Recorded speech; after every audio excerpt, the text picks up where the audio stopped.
First అయితే పిండి జల్లెడబట్టి ఆ తర్వాత పప్పు ఉడకబెట్టి ఆ తర్వాత భక్షాలు చేస్తా. ఇగో ఇంత చింతపిండి, ఇంత పిండి పడుతుందా అని అనుకోకండి, ఇందులో ఏమైనా మిగిలితే చపాతి చేసుకుంటా. ఇలా ఉండలు వస్తే దీన్ని కూడా ఇలా అనుకుని ఈ మాత్రం జల్లెడ పట్టడం ఎందుకు అనుకుంటాను. వీటిని ఇలా తీసుకొని ఇలా పక్కన పెట్టేసుకొని ముందుగా కుక్కర్లో క్లోజ్.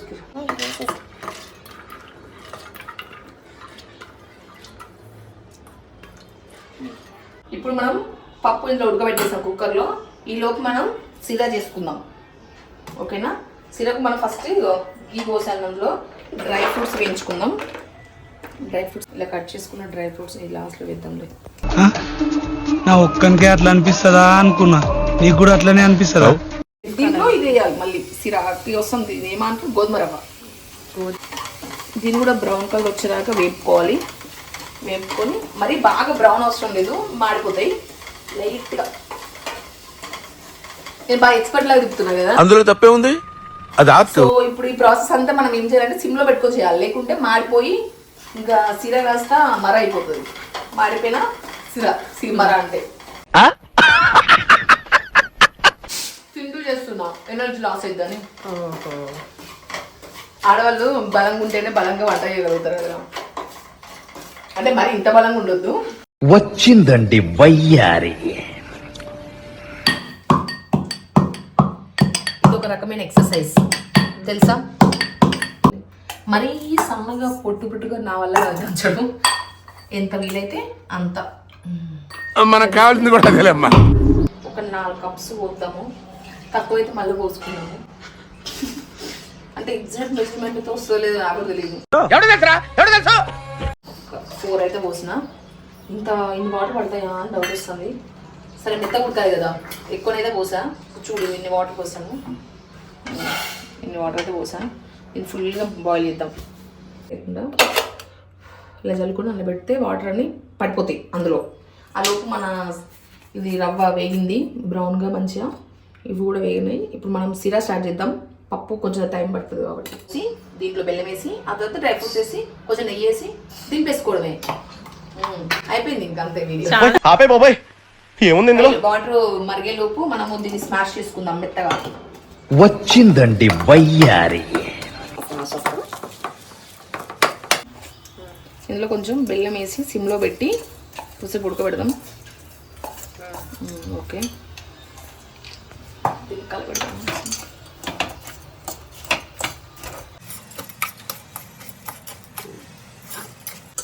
సో వేడికి ఇదే కరుగుద్ది. కొద్దిసేపు అయ్యాక ఇలాచి పౌడర్ వేద్దాం. అలాపి వాటర్ బాయిల్ అవుతున్నాయి. ఇందులో మనం ముందుగా ప్రిపేర్ చేసుకుని రవ్వ వేద్దాం.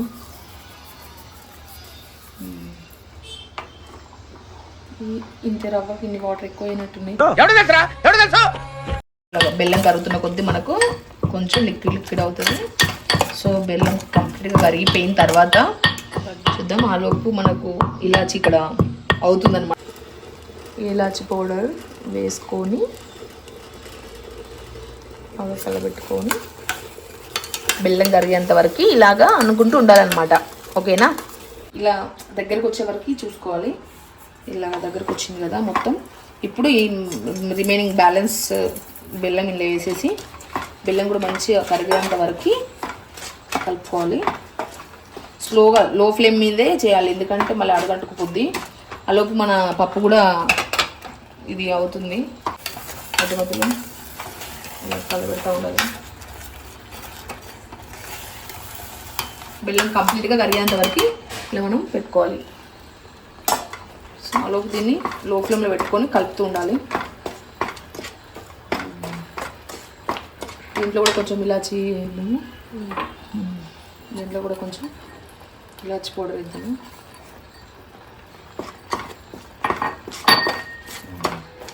ఇలాచి యాక్చువల్ దించేటప్పుడు వేసుకోవచ్చు. నాకు ఆత్రం అక్క ఇప్పుడు వేసా. అందులో తప్పే ఉంది, అది ఆర్ట్. మా బెల్లమే కరగట్లేదు చూడండి. దీన్ని కరగబెట్టే లోపు నేను కరిగిపోయేలా ఉన్నా. మా ఆయనకు బెల్లం తెమ్మంటే కరగని బెల్లం తెచ్చి నన్ను కరగబెడదామని చూస్తాడు, కానీ అది మిషన్ ఇంపాసిబుల్. మనకు కరగడం అనేది లేదు. అది కళ. చిక్కటి పాలు పోసుకోవాలన్నమాట ఇందులో. ఓకే, చిక్కటి పాలు పోసి ఇంకా పాలలో కూడా దీన్ని మంచిగా ఉడకబెట్టుకోవాలి. ఈ బెల్లం నీళ్ళలో కరగకపోయినా పాలలో కరుగుద్దేమో చూద్దాం. అప్పుడే కొద్దిగా ఇవి ఆల్రెడీ కొంచెం నెయ్యి వేసాను, కొద్దిగా చాలు. ఇంకో చూడండి ఎలా అయిందో. ఇలాగా మనకు మంచి బాల్ వేస్తే బాల్ అయ్యేలాగా, ఓకే. ఇలా అయిపోయాక ఆపేసుకోవాలి. సో మనకి ఇట్లా బాల్ వేస్తే వచ్చేలాగా ఉన్నప్పుడు ఆపేసుకోవాలన్నమాట. సో ఇలా అడగంటే పోతుంది కాబట్టి దీన్ని ఇలా కొంచెం ఇలా దగ్గరకు వచ్చిన, ఎందుకంటే చల్లారిన తర్వాత మళ్ళీ బాగా గట్టిగా అయిపోతుంది అనమాట. కొంచెం ఇలా లూజ్గా ఉన్నప్పుడు దీంట్లో డ్రై ఫ్రూట్స్ వేసుకొని దీన్ని ముగించేయాలి.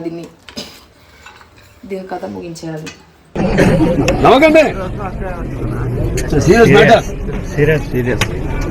నాకు తెలుసు. చూడ్డానికి ఎలా ఉంది? డెలిషియస్గా ఉందా? తింటే ఎలా ఉంటుంది అంటావు? ఇంకా డెలిషియస్గా ఉంటుంది అంటావా? దీని నుంచి కర్ర తీయాలి ఫస్ట్. అట్టుకపోయిందంటే మళ్ళీ దీన్ని లాగడానికి పెద్ద పని. ఏం ఈ పనుల్లో కనిపించలేదు. పైగా ఫిజికల్ గానీ మెంటల్ గానీ స్ట్రెయిన్. మనం ఇప్పుడు చపాతి చేసుకొని మనం ఇవేంటి అరిసెలు చిచికాదు భక్ష్యాలు వేసుకుందాం. వచ్చే ఇప్పుడు కొంచెం చల్లారిన తర్వాత మనం బాల్స్ వేసుకుందాం, లేకపోతే మన చేతులు బాల్స్ అయిపోతాయి. ఫస్ట్ ఇలా తీసుకొని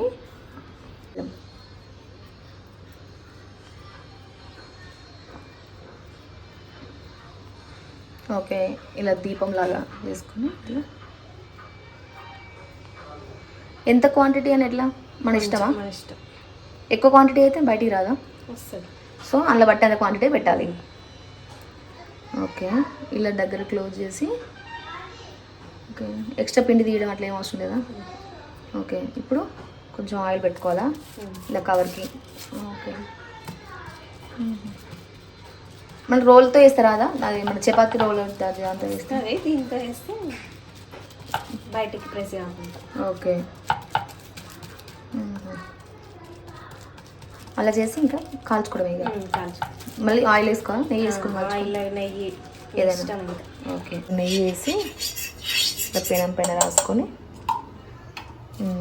అది తీసేసుకొని వేయడమే. ఓకే లో ఫ్లేమ్లో కాల్చుకోవాలా? హై ఫ్లేమేనా? మీడియం ఫ్లేమ్లో. ఓకే దీన్ని ఇలా తిప్పుకోవాలి. నెక్స్ట్ కొంచెం నెయ్యి.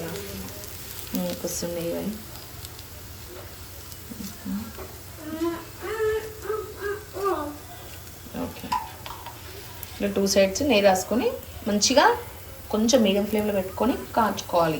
1 సైడ్ కాలింది, ఇంకొక సైడ్ కాల్చుకొని ఇలా అన్ని చేసుకోవడమే. ఇంతే, సింపుల్. చాలు ఈ మాత్రం చాలు. పదండి. చూడండి ఇలా ఇటువైపు ఇలా కాలింది, ఇటువైపు కూడా ఇలా కాలింది. సో తీసుకొని ఇంకొకటి ఆల్రెడీ అలా ప్రిపేర్ అవుతుంది. సో ఇది ఇంకా లాస్ట్ది అయిపోయింది.